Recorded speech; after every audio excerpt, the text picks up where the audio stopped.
Mr. Rajeev, construction is a very highly fragmented industry, but L&T has been able to successfully distinguish itself as a brand. What is the key ingredient, in your opinion, that makes L&T the L&T it is? See, it is the work responsibility which is given which keeps them motivated. I can't motivate. The person feels motivated. It will be a good practical insight for them to know how the org structure in the best of the setup looks like. So I remember I went once to IIT Madras. So one very young boy came to me. So he said, see, I want to work for you, but there is a company which is coming in from software. It is offering me 5 lakhs or it's an MNC. Where will I go? I said, you have to make a choice. When it comes to expanding into different sectors, for example, let's say a road infrastructure to a nuclear power plant to a building and factory division, every business unit will have a very specific requirements around these central capabilities. But these central capabilities also run at the group level because every function need that. How is L&T balancing that central versus distributed, you can say, resource structure within these verticals?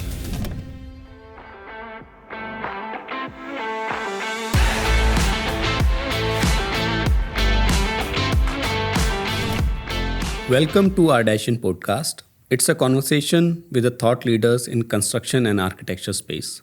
I'm Amit Bansal, co-founder of RDash. RDash is a new age project management software used by construction teams, contractors, and architects. Today, we will have a conversation with Mr. Rajeev Bhatnagar. Rajeev has spent 35 years in construction space, shaping the human resource practices of this sector. Out of these 35 years, he has spent 22 years with L&T Construction, developing and managing 30,000 employees across 5 different countries, eventually retiring as VP HRs in year 2018. Hello, Rajeev sir. How are you? Thanks, Amit. So nice meeting you, and thanks for calling me here. Glad to have you here. And thanks for joining us for this podcast. In this podcast, we generally speak to leaders in construction and architecture space.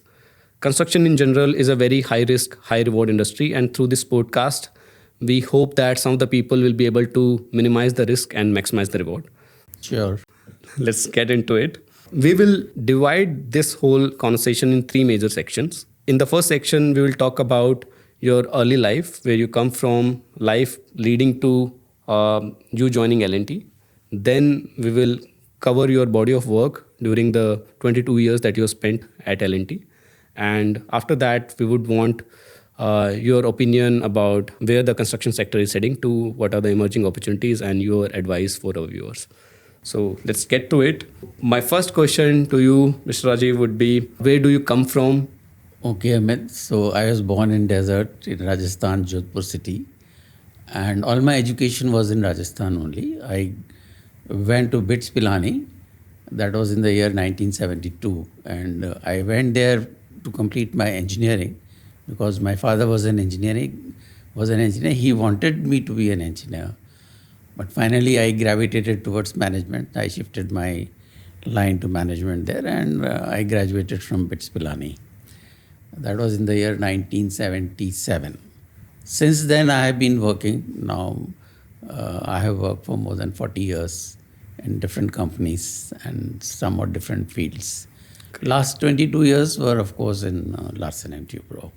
Sir, back in 1970s and 80s, how's life back then? What kind of opportunities were available for people graduating out of prominent industries? So, a lot of employment in those days was being generated in the public sector. Private sector in 1972 was,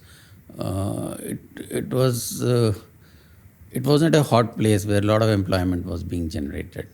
So I joined Bharat Earth Movers Limited, BML, in the HR department. And then I worked there for 14 years. And gradually from there, the career took off. But most of the employment in the early 70s was basically in the government sector. So in 17 and 80s, how was the construction landscape in India was like? What were the prominent companies? What were the major avenues of growth for these companies? And what were the major employment opportunities for people who are aspiring to work in the sector? In the 17 and 80s, the industry itself, as such, if you look at the GDP, construction is the second largest industry. Biggest is, of course, the agriculture, and next is construction. But if you look, the whole sector was small in those days. So if you look, there were 5, 6 companies, and in those days, L&T was not the number one company as it is today. There were many other companies like Gammon was there, and Gammon was leading at once upon a time. And they were relatively small companies, depending mostly on infrastructure, which was being developed in the private sector. But being a mixed economy, there was not much what was happening in terms of infrastructure development. So you graduated as an engineer, then later turned into management field. I graduated in a 5-year integrated course, which led to a management degree. All right. And from there, you immediately chose the human resource side of work, or there was some different stints leading to you coming to this? Actually, as I said, the employment opportunities were limited. So the break which I got was a good break, was in HR. And that's where I started. And as luck would have it, I have stuck to it. And it has been a rewarding career. Seeing the growth in the country, I have also had a good career. Yes, of course. So 1997 was the year when you joined L&T. Yes. So from 1997 to 2018, you worked there almost for 22 years. Yeah. So if we divide this 22-year journey in 2 or 3 macro stints, what are the key problems you have addressed during this period at L&T in your sphere of work? So dividing, I can divide it into 3 or 4. So to start with, for about 3 years, I was in a regional setup. So I was based in the Bombay region, which was then the largest region of L&T construction. And so that was a regional office which was executing basically the projects. Whatever projects came, we were executing over there. From there, I shifted to the head office of L&T Construction, which was in Chennai. And there I was in the HR department, which was looking after all the HR functions of the construction division. Okay. So initially when I went there, I was given the charge of recruitment. And as time went on, I was given the charge of what we used to call personal administration. Okay. And gradually, I had most of the HR functions except training with me. So that was the stage 2. Stage 3 came when L&T construction, became about 30,000 to 35,000 crores in terms of sales. It became a little too unwieldy. So it was divided into what we call independent companies, ICs. And each IC then had an HR attached, a finance attached, quality control attached, and a plant and machinery. So they had it was like a company only, an independent company. So I went to a company which was looking, MMHIC we used to call, materials and material handling IC. MMHIC, that was into the construction of steel plants, bulk material handling plants and things like that. So I was there for about 3 years. After that, I moved to the corporate office of the L&T Construction, which was basically looking after a slice of the construction HR work. That is to say, common functions like recruitment of all GETs and appraisals of all the top people in the 5-6 ICs which were there. Each IC was big. It was about $1 billion in size. So if 7-8 were there, then that's a good size. Yeah, definitely. Mr. Rajeev, construction is a very highly fragmented industry. But L&T has been able to successfully distinguish itself as a brand, as also reflects in the stock market performance as well over the past 2 decades. So what is the key ingredient, in your opinion, that makes L&T the L&T it is? See, by nature of the industry, some fragmentation is there. If somebody wants to construct a house, he will have a small contractor to do it. So by nature of things, And like the PWD departments are there, they execute their works based on A class, B class, C class contractors. So because of these practices and by nature of industry, the industry is fragmented. But still, when I started, there were some 5, 6 large companies in construction. Simplex was there, HCC was there, Gammon was there, and Punj Lloyd was there. Like that, a few were there. So you are wanting me to talk about how consolidation. So, in my view, it's a very difficult sector to scale a company in. It's not Okay, like a yeah, tech I get your operation, point. right? It's a highly people dependent operation, right? So, how has been L&T able to consistently perform scale despite the tremendous risk? Okay. There are very two key things in this which distinguish us from others. See, one is geography. One has to be ready to go to any geography. So, supposing a construction company restricts, let's say, to Maharashtra, and doesn't go to, if a project comes in, let us say, Assam or in Rajasthan desert or somewhere far away, say Chennai, Tamil Nadu, then that restricts the growth. So one has to go geographically wide. Mhm. And we also diversified into this GCC. GCC was a good market. They have a lot of petrodollar. So they are still into a construction phase. Right. So geographically diversifying or expanding is one key. So that increases the size of the business. The second key over there is going into newer areas. Okay. So if you look over the years, initially we were into buildings and factories. Then we started building bridges. And then at some stage we went into airports. And each of these is effectively a different business, and it involves mastering a new technology. Then we went into water and effluent treatment, and then metros came. We went to metros. After I left L&T, they are now going into the bullet train tracks construction. Yeah, that's a diversification. Yes. It's not part of construction as such. So going into newer areas gives you a cut from a bigger cake or a different cake.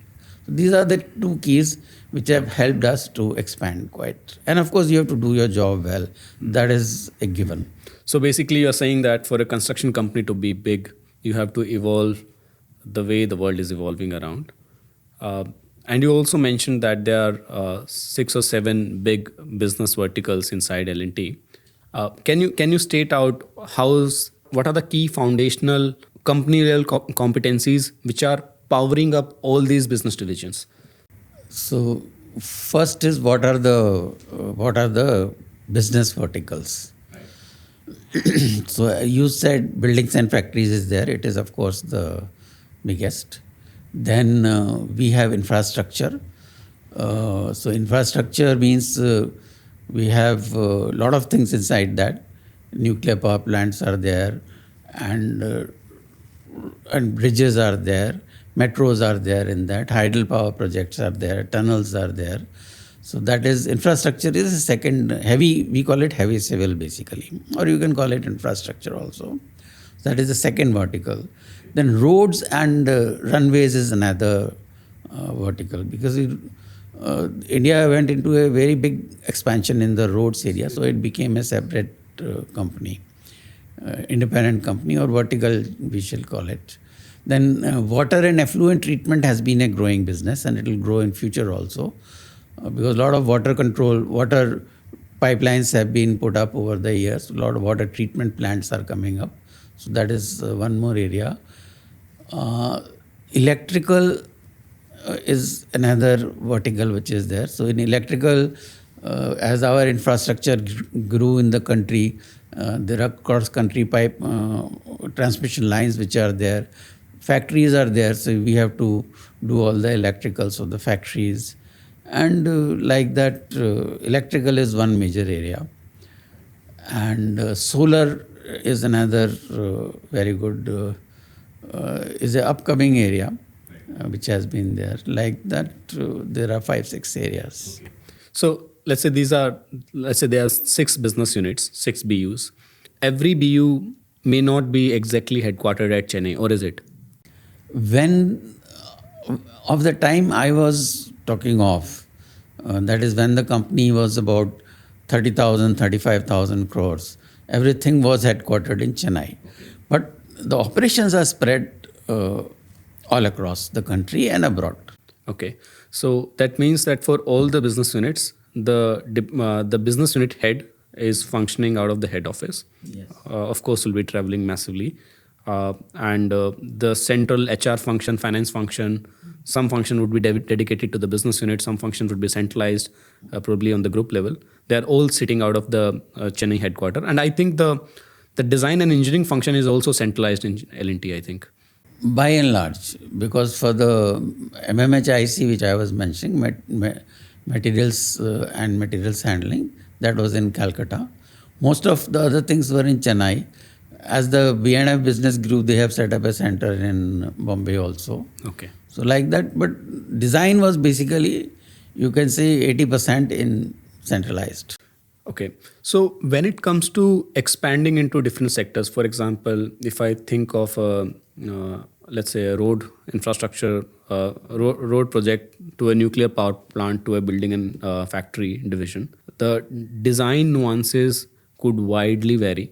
So as the quantification and estimation, so as contracts and administration, right? So every business unit will have a very specific requirements around these central capabilities, but these central capabilities also run at the group level because every function need that. So how L&T has managed, how is L&T balancing that central versus distributed, you can say, resource structure within these verticals? See, till the ICs were formed, independent companies, which had a dedicated HR, dedicated finance, and dedicated.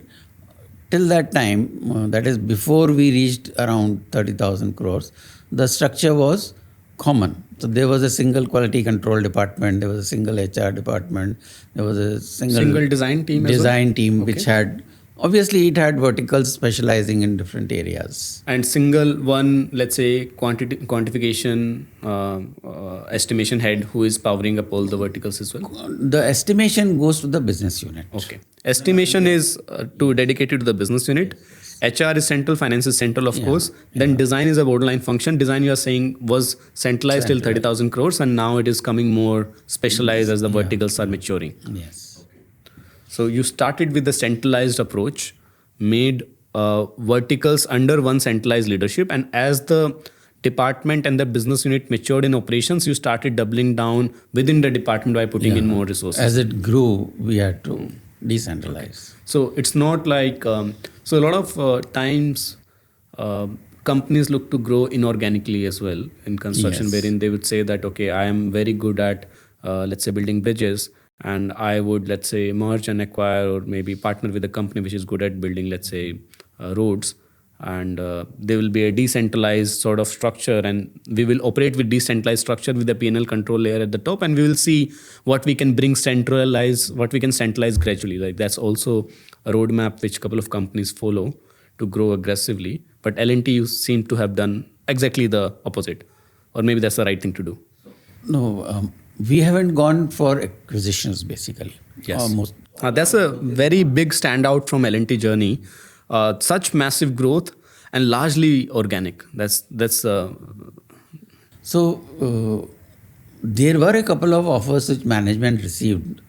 I was not party to them, but I know that they came. That whether we can buy some, let's say, a company engaged in buildings and factories, buildings type of work. Yes. So since we have our own teams, we never went to that. Plus we have very good engineers whom we train continuously through their career.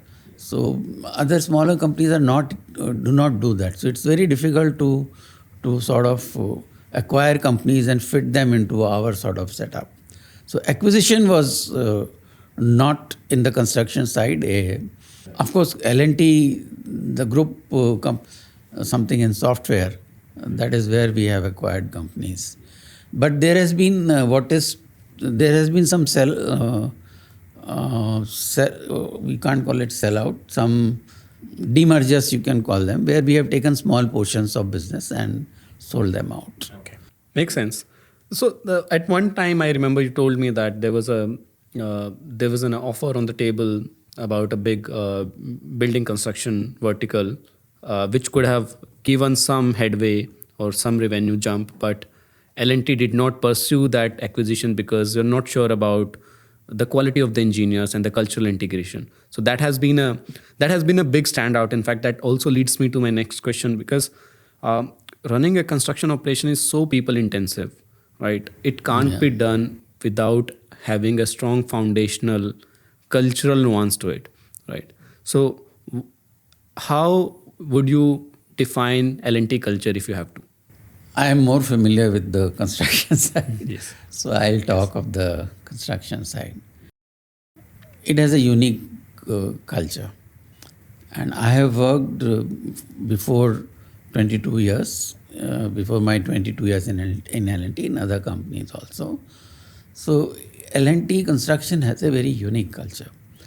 The most visible thing over there is empowerment of the manager at the project sites. See, most of the companies and staff is at the sites, not in the offices. So a manager there is given liberty, has full liberty to manage his team and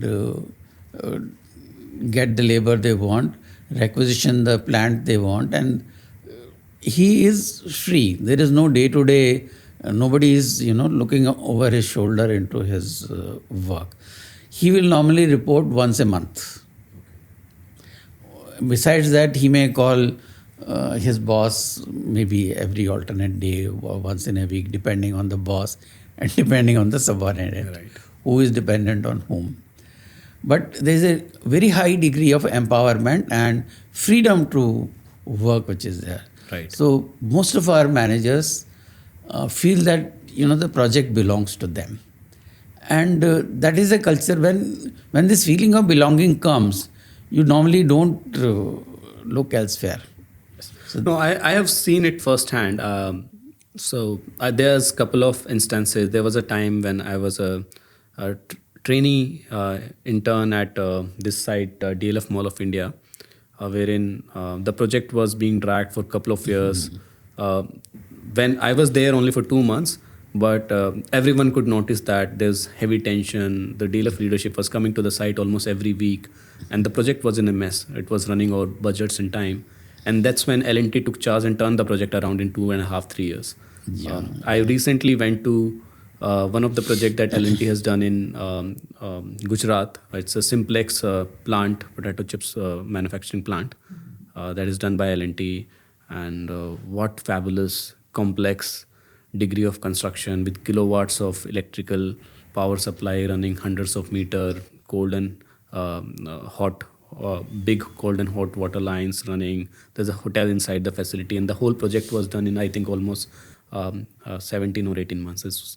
So this kind of advantage, this kind of ownership, this kind of, you can say, kind of expertise on the subject matters, and that is to spread across lakhs of people, right?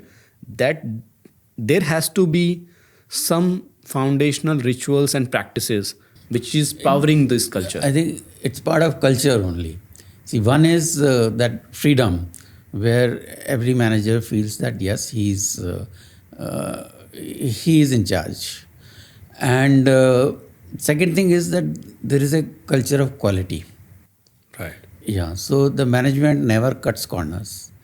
You have worked in construction, so you may know how it is. So we stick to quality, we stick to safety, and then we are compliant with the laws.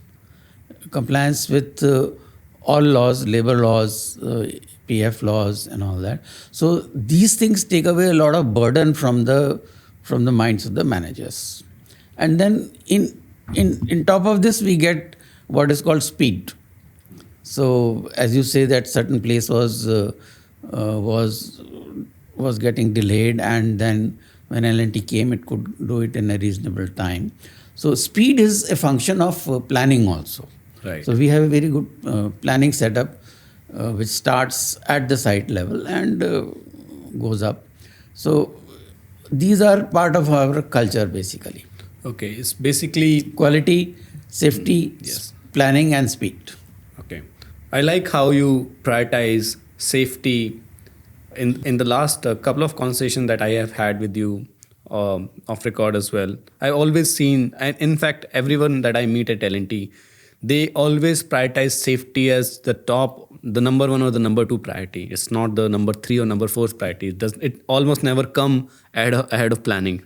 Safety is, and the young teams in the construction sort of understand that, but fail to totally internalize the importance of spending time, energy, resources, mental bandwidth in perfecting this aspect of construction. Probably that's also if you can avoid accidents, if you can avoid derailers, then automatically you'll have a smooth ride. Our safety standards are far better than many companies in the country. And when we go abroad and work, we have to further improve it. So those practices are also getting replicated within India, and we have adequate number of safety engineers and safety officers, safety managers, depending on the size of the project, and it is very essential for success of a construction project. So, Rajeev ji, you overseen the management and development of around 30,000 people. There are, I think, 5 or 6 lakh people L&T has across all the business units everywhere. Maybe contractual plus non-permanent employees combined. Yeah, the labor mobilized and all will come to maybe in my days. I retired sometimes back. Now, of course, it will be bigger. So it used to reach, I think, 3 or 4 lakhs, including the contractors' labor. Okay. So let's talk about these 30,000 permanent employees, right? And most of these people are operating out of site. And there was a recent statement from the chairman from L&T that people should be working on Sundays and round the clock.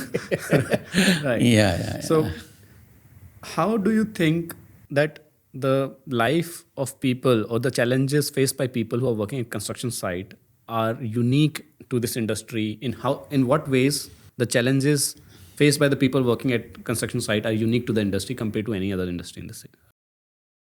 See, many of the construction sites, now that you have raised this recent social media stuff, so I must say that the social media, the way it is being projected, the real life is not like that. And I am reminded of a quote that find a work which you love and then you don't have to work for a day.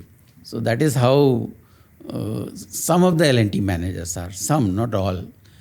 And I have had the good fortune of reporting to Mr. Subramaniam for 3 years. And he works pretty hard. In L&T, Mr. Nayak used to work very hard, but there are other managers. Prior to Mr. Subramaniam, construction was headed by Mr. K.V. Rangaswamy. He was able to manage his timings. I rarely saw him, that 18 hours of work. Maybe he must be available on phone or something like that to others. Prior to Mr. Rangaswamy was Mr. A. Ramakrishnan. He was also managing his time within, normal hours. Yeah, so some people, so on a personal level. So these are personal styles, I would say. Personal styles, yes. And what he said was more in jest and good humor, not really. Yes. So if you look at that clip, you look at his face, he's smiling and saying that. At least people in the construction do understand that. All the media. Media wants to do the thing. But my question is, Rajeev ji, that... I'll come back to construction site, you were saying. See, many of the construction sites are at remote places. Most of them, actually. So, normally, there's a site office. Nearby, we'll find some accommodation. L&T provides accommodation to its engineers wherever they are posted. At least last 15, 20 years, that has been the case. So...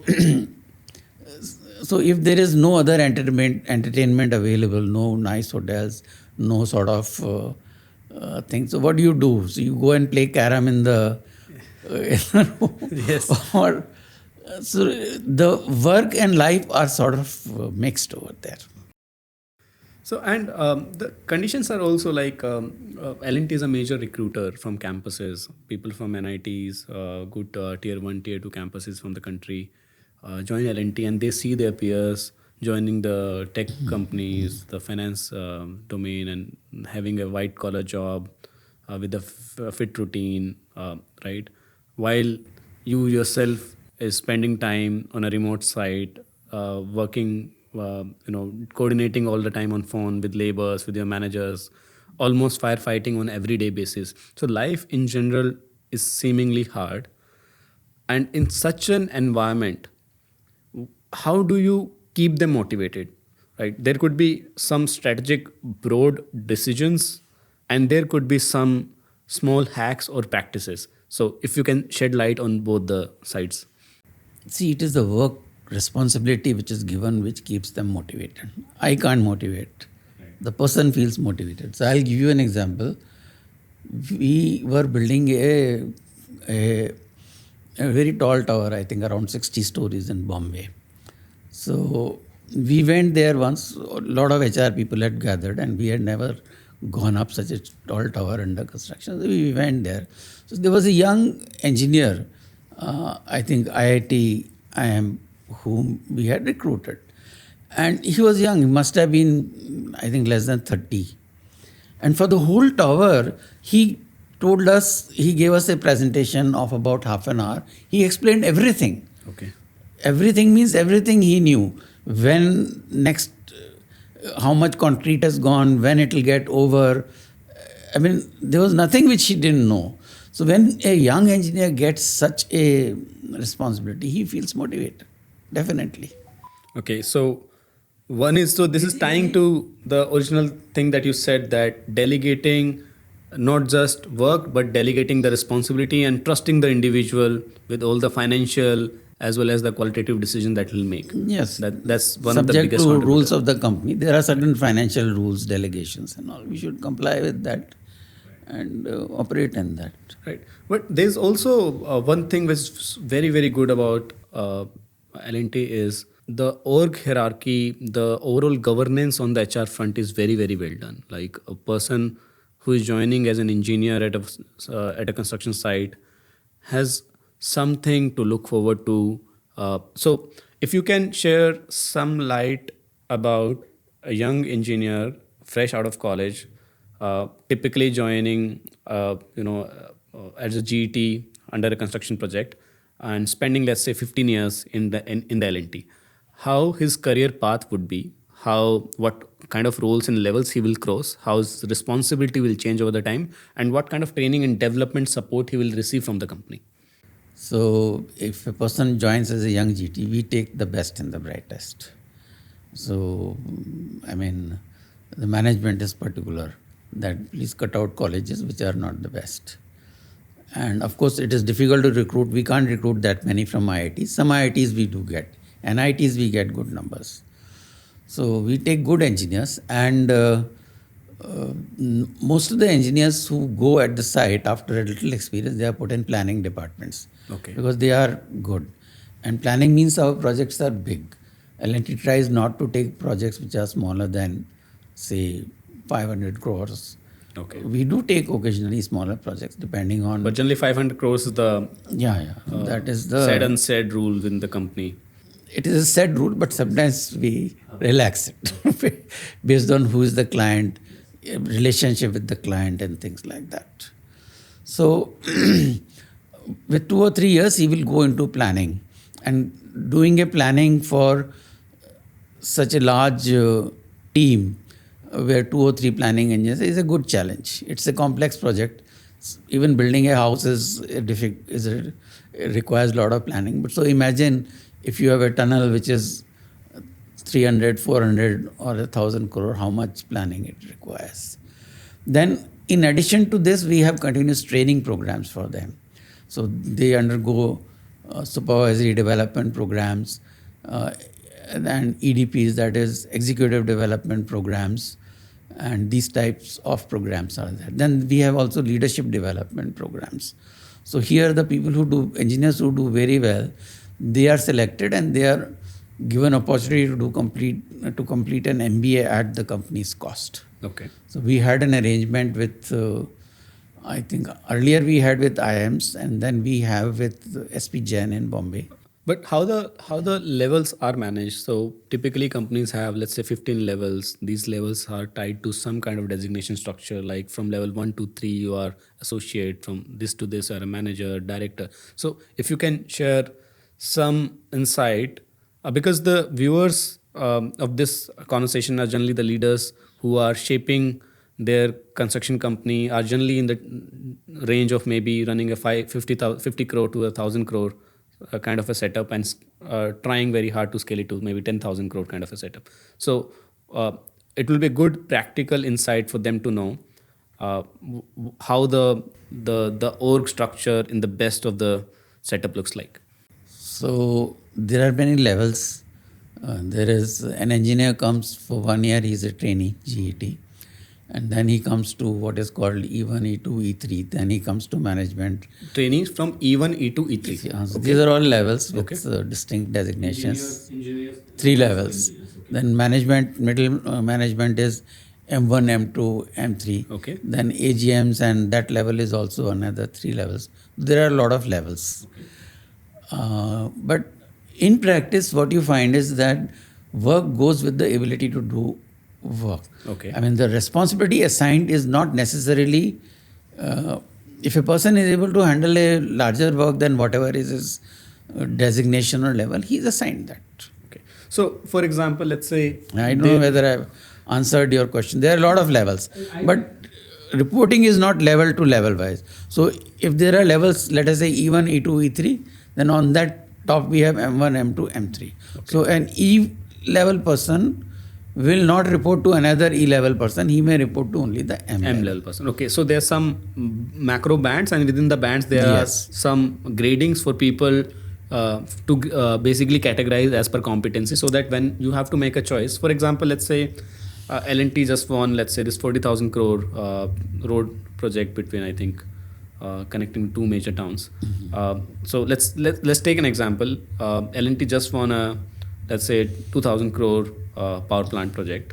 Okay, and for this project you have to assemble a team. There would be a project director, there would be some safety people, some procurement, site staff. So maybe let's say you have to assemble a team of top 20, 30 main guys who will be responsible. Under them you will have to allocate engineers, and because project can come anywhere, anytime, you can't have a dedicated people all the time. You will always has to pick and choose people, that somebody whose job is getting over, right? People, some manager may have preference for somebody. So how does that flexibility work?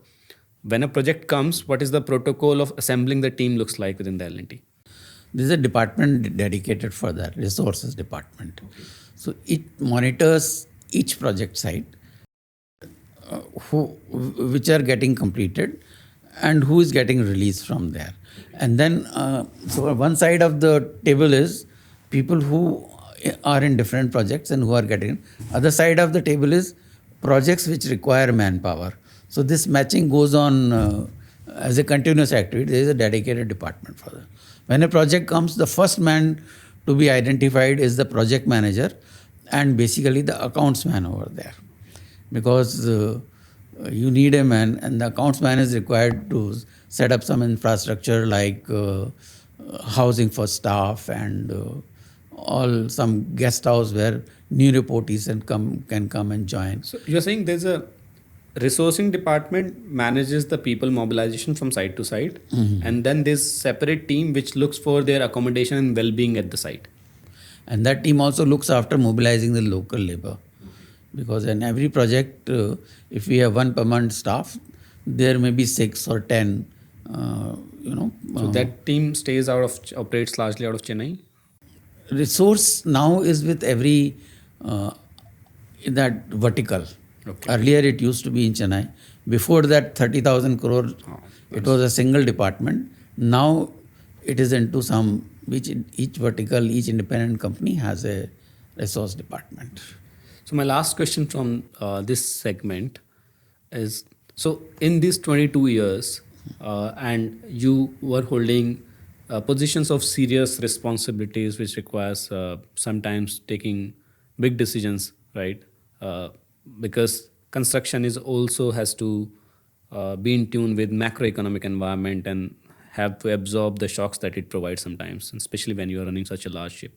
So, in this kind of a setup, in your position, right, you are being naturally pressed to take certain decisions. Some of the decisions would have gone wrong, or some of the things which you wanted to do, which you felt would propel growth, would have gone wrong, right? And these are, in my view, some of the areas wherein you get the deepest learning. So, if you can share some of the examples wherein you felt, you thought you wanted to do something with certain kind of thought process, but it did not go the way you planned, and maybe the learnings you took out of that. It is a process of continuous change. Right. Nothing goes wrong that's so big, it goes wrong that you later regret it. Yes. So, supposing there's a design department and we recruit some engineers for the design department, say MTechs we recruit and we place them in Chennai. So I'll go to Roorkee and recruit from there. We'll recruit from Jadavpur, Calcutta, and all across the country we will source people. Now all are placed in Chennai. There will be a issue. So now the turnover increases after some time. So there is a problem. The turnover elsewhere is 6%. Here it is, let us say, gone up to 10, and now it is coming to, let us say, 12, 13 or something. So you take some corrective actions over there. So Understood. no problem rises to a level where it becomes a catastrophe. That's how the organization is designed. That's basically the trait of a very, very well designed org culture. Now coming to the third section of our conversation, uh, first thing is being a human resource expert, working with so many people and recruiting so many people, because for an initial stint you said that you were largely managing recruitment. So in your view, what are the top few traits of an individual to survive and thrive in this sector? See, you need people who want to take responsibility and do things. And of course, the first and while recruiting engineers or diploma engineers or even commercial graduate, we have basically some what we can call as intellectual tests. Technical tests are there, and for all levels. And then there is an interview where we tell them that this is the nature of job. Do you find it is okay? Will you be able to work? So we explain to them fully what is in store for them. And if they are coming from construction field, then there is no issue. They already know some degree of familiarity. So take the best and the best which our salaries can buy. Okay. Spread your net wide. So one is, you said that you need people who take responsibility, right? And that's definitely the core construct, because you can't precisely define the problem you want the people to solve, right? The problem changes with every project. because he's sitting some 100 kilometers away, Right. or from sometimes from the nearest town, and definitely 500 kilometers away from the head office.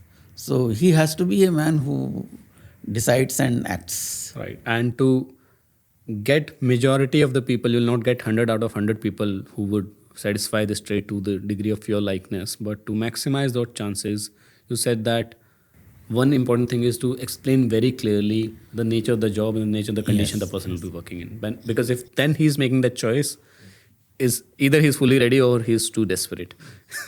So we do it actually even for the graduate engineer trainees. Wherever we go for recruitment, we make a presentation. We make it very clear that this is the nature of job. And even in most of the recruitment is fresh GETs and DETs, diploma engineers and graduate engineers. And a little less is the sideways induction. So that is a little less on this. When was the time L&T? So from the time I know, L&T has been one of the biggest recruiter at par with Infosys, TCS, right? Always hiring in numbers from all major campuses. But this would have started at some point wherein you would have said that, okay, if you want to grow big, we need to build our own workforce and probably promote people from that workforce rather than looking for lateral hires. Yeah. Right. So any specific start point or any specific year when you shifted onto this strategy, or it was just naturally inculcated in the way of operating? It has been there, going to many campuses. Even before the time I joined, we will go. That was there. But we don't recruit in the same numbers as Infosys and these companies do. Our numbers are smaller. And at one point of time, we had a big competition because people prefer Infosys type of jobs, or basically the software jobs, because they are softer. Yeah. They are city based. Software jobs are softer, nice. They are city based. Yes. And then many companies will give, some facilities also. So it was a challenge for something like 5 to 10 years, or maybe around 7 years, where we had difficulty in getting people from campuses. So where, we will give an offer, then after taking the offer, the person will reject and go to a software company. So we changed the strategy. So we let the software companies, for 2-3 years we did that. Let the software people take whatever they want, then we will go and select because our numbers are much smaller. Then finally, after 2-3 years experimenting with this, that let the software people pick up whomever they want, we'll go. Then we realized that there is a category of students, engineers, even in the IITs and IITs, who want to come to the core industry. They don't want to go to these software companies.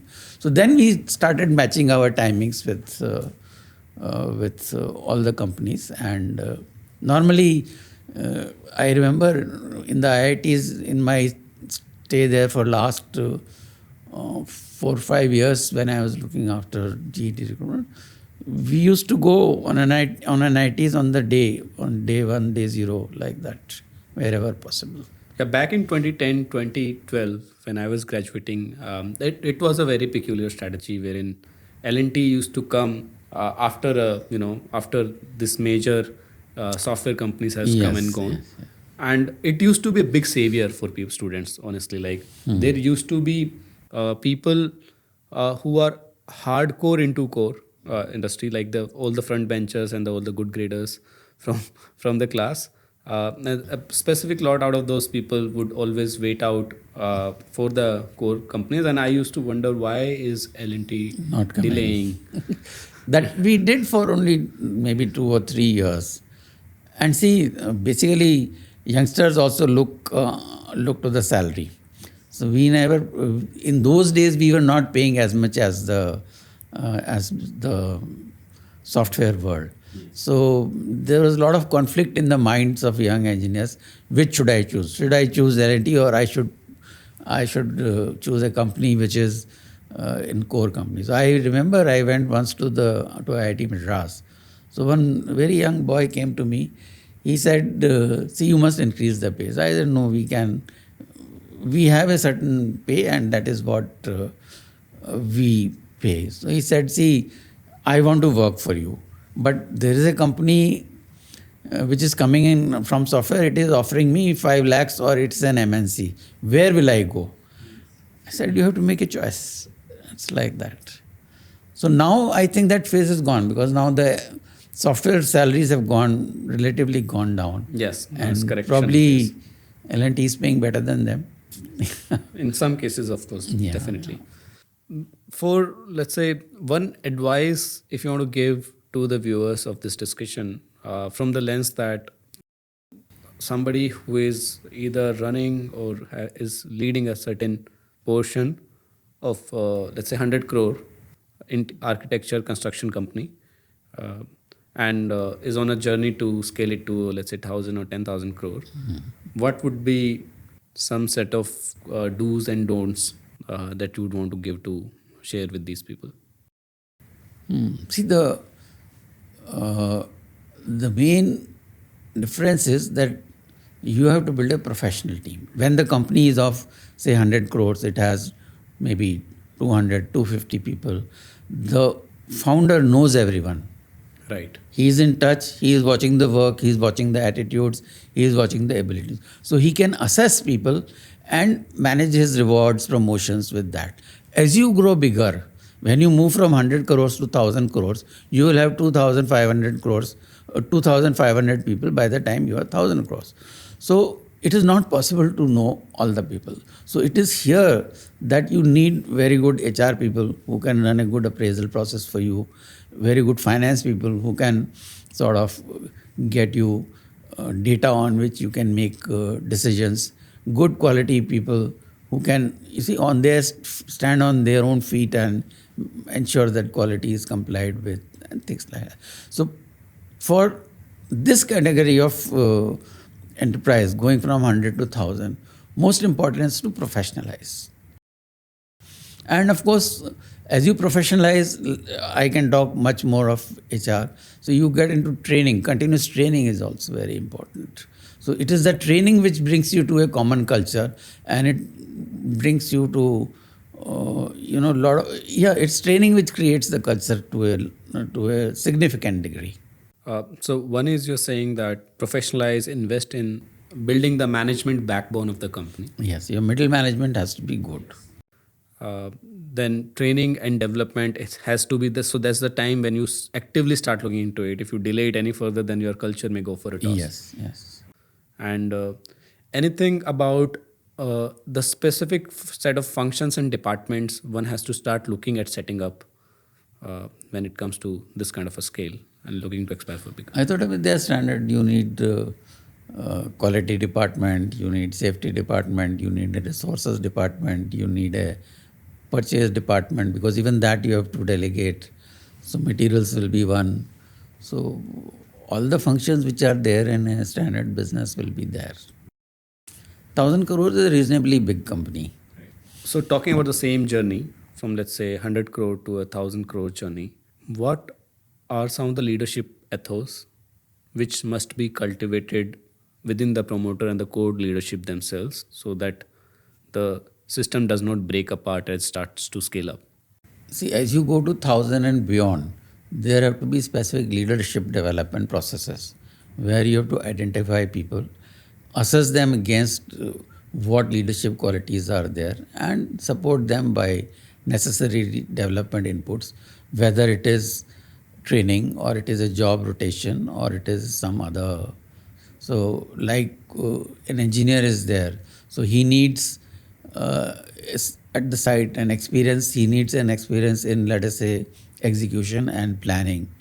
That is one. Then once he comes to an office, he needs experience in contracts management. That is making tenders. So like that, we need to systematically rotate our people so that they become well-rounded engineers and they can rise to the level of, so that when they become project managers, they are equipped and comfortable. Yes, I think job rotation is a way more significant component in the construction industry compared to any other, maybe FMCG, finance, or anything else. Because even at the mid level, you are supposed to be well rounded. You need to know everything. You need to know the finance. You need to know the Yes. specifications. You need to have some eye for design or understanding on how the design development is done. So, and you also hinted that job rotation is one of the prominent factor. L&T, does L&T run any specific program towards job rotation? Is there part of annual appraisal cycle? You proactively ask people, or this is done reactively when people come and log the request and you take care of that? Job rotations more or less happens to some extent. It happens in the nature of business. See, people get released from a project site, then there is a demand coming from elsewhere.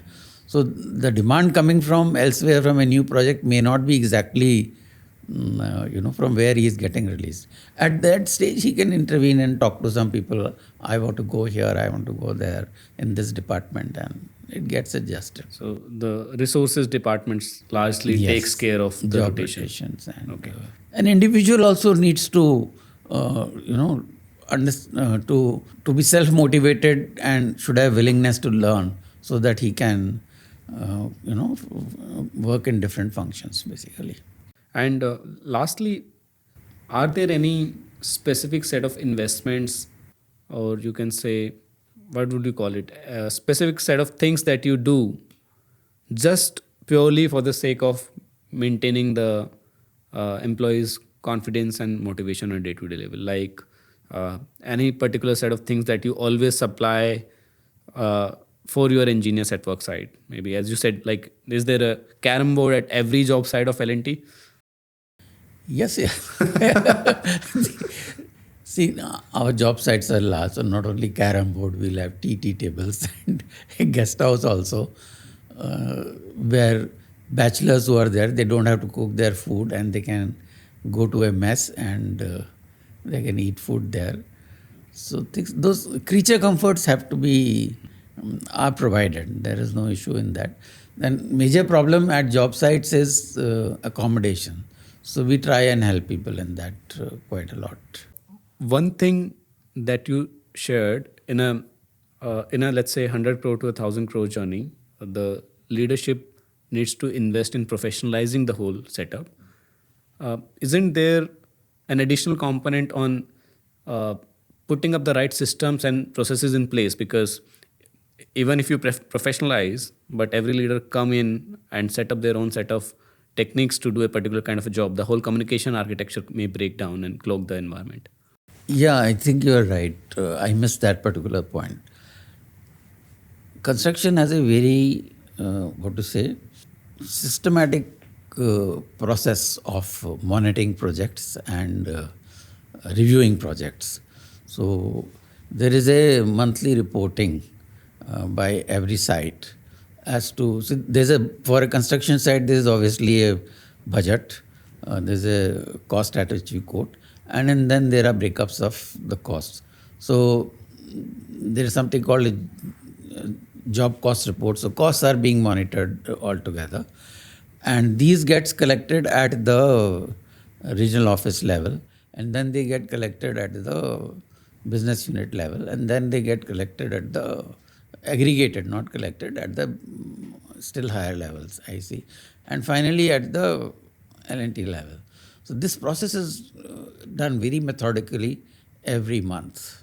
So when I joined L&T, as I was mentioning, I was in Bombay. So every month there were 5-6 business units which were working over there.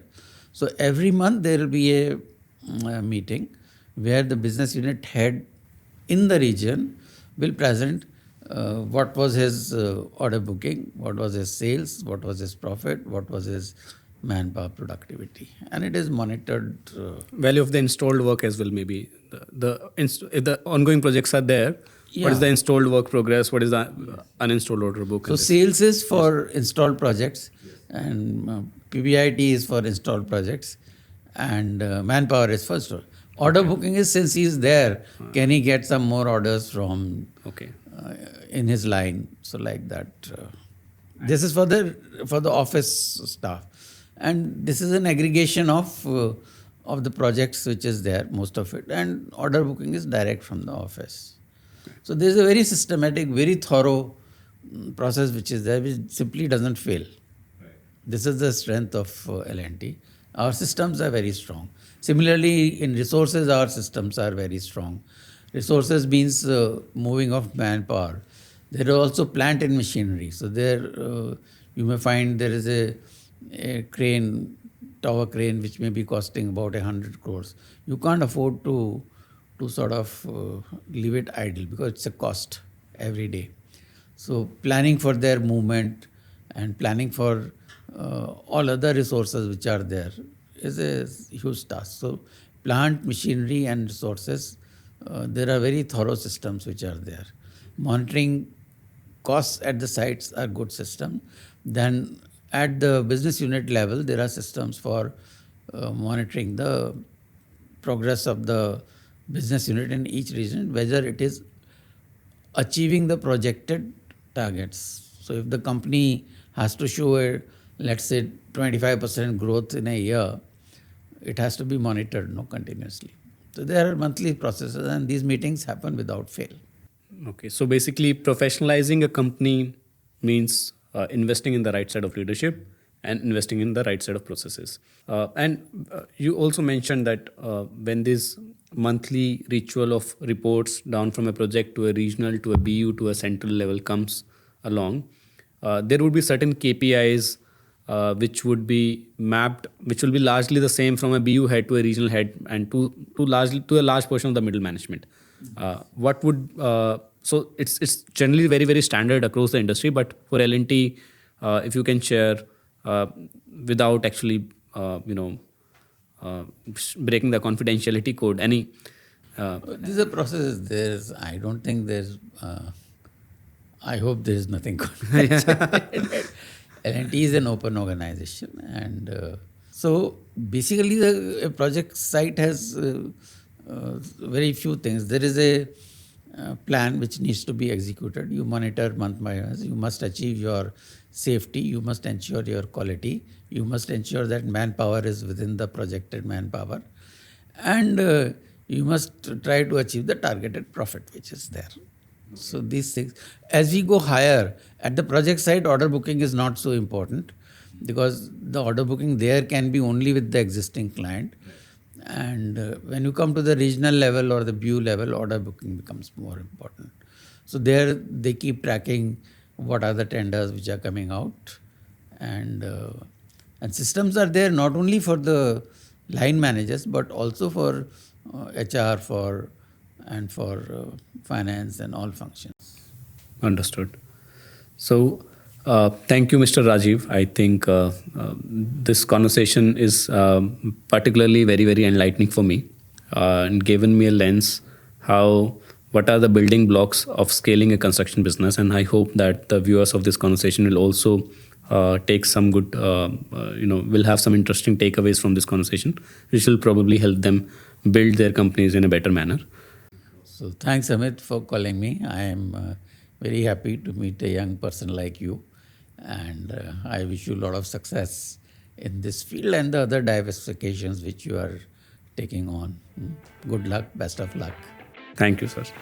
Hope you enjoyed this conversation. We plan to bring more such conversation to you. Stay tuned for upcoming episodes and subscribe to our channel. If you have any interesting questions to suggest that we must ask our guests, please write them in the comments. And if you want us to invite specific guests you think that will be relevant for our audience, please also mention that in the comments below.